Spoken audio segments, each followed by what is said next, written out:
inoti mbudzi kuzvarira pavanhu kuda kutandikwa imba. Nhasi unoti nemudzimai Diana Mahole uyo akasangana netsaona adonha mungoro. Chikumbiro chiri pakuti iko zvino izvi hapana chavanokwanisa kuzviitira.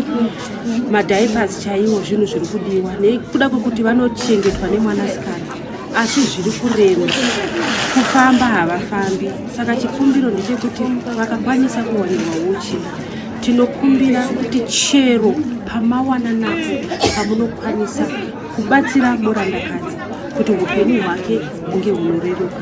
Uyewo tichichema navo pamwe chete nekuda kwekuti kuuya kwataita kusanyati kunoti ndivo vane mwana ainzi Selekta akabayiwa nebanga. Murandakadzi achema mwana wake akarara asingakwanisi kana kumuka. Nhamba dziri kubuda pasi pechivhitivhiti munokwanisa kuti bata panhamba idzodzo. Uye pachabuda zvakare nhamba dzeikokeshi dzinoburitsa zita rekuti Rosemary Mahole. Kana tichibatsira hazvina basa kuti tawana pashoma pakaita sei, kunyange vakuru vakati atsunya ari. Tinongoramba tichitenda nekuti tinoziva kuti kana pane kushandira pamwe vanhu vemuZimbabwe tinobatana uye tinorerutsirana mutongo. Zita rangu ndinonzi Stella Mawisha. Pamusoro yemhuri yeZimbabwe, tinouyawo kumhuri yeZimbabwe kutsvaga rubatsiro.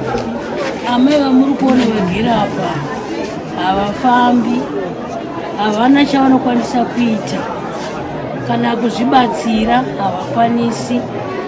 Tiri kuchemawo nechichemo chinobatsirwa kuti tiwane wheelchair. Mushure metsaona yavakasangana nayo yekudonha pangoro, yakangomira isina kuti vachatsaona nemombe aiwa, asi mungoro vaiti vatoburuka mungoro vakabva vadonha ndobva vangoparalaiza mwiri wavo wese. Kubva muna Mei gore rakapera zvakatipa mukana kuti tipinde navo muchipatara kwaRenyatwa. Vakapedza mwedzi wese varimo asi havana rubatsiro rwakawanda. Matesti ese takavaitisa asi havana chavakawana. Naizvozvo vakadzoka zvekare kuno kuSanyatwa vanoraramira. Vakatanga kurarama nemwana wavo musikana nevaroora nemudzimai wavaigara naye kuchechi. Vakararama upenyu kuti havagone kumuka, havagone kugara. Vanoti kana vanoda kutosumudzwa vatoda vanhu vanokwana kuita varume 4 kuti vakwanise kuvabata. Vanoti mumwe kuno kumusoro, mumwe kumakumbo, mumwe kusaidhi, mumwe kusaidhi. Pari zvino ruoko rwavo rwanoshandisa inovagadzikawo vajega kumashure kwavo zvavakaita izvo vagere pasofa. Ogadzika pino padumbu ravo iro wegadzika gadzika ruoko rwavo rwavo ogadzika chikafu vokwanisa kudya.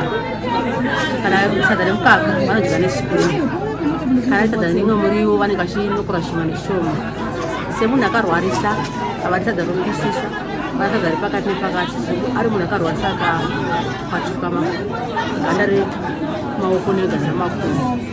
Saka inyange ndichikumbira dzangu ndechekuti vanetsitsawo nerudo.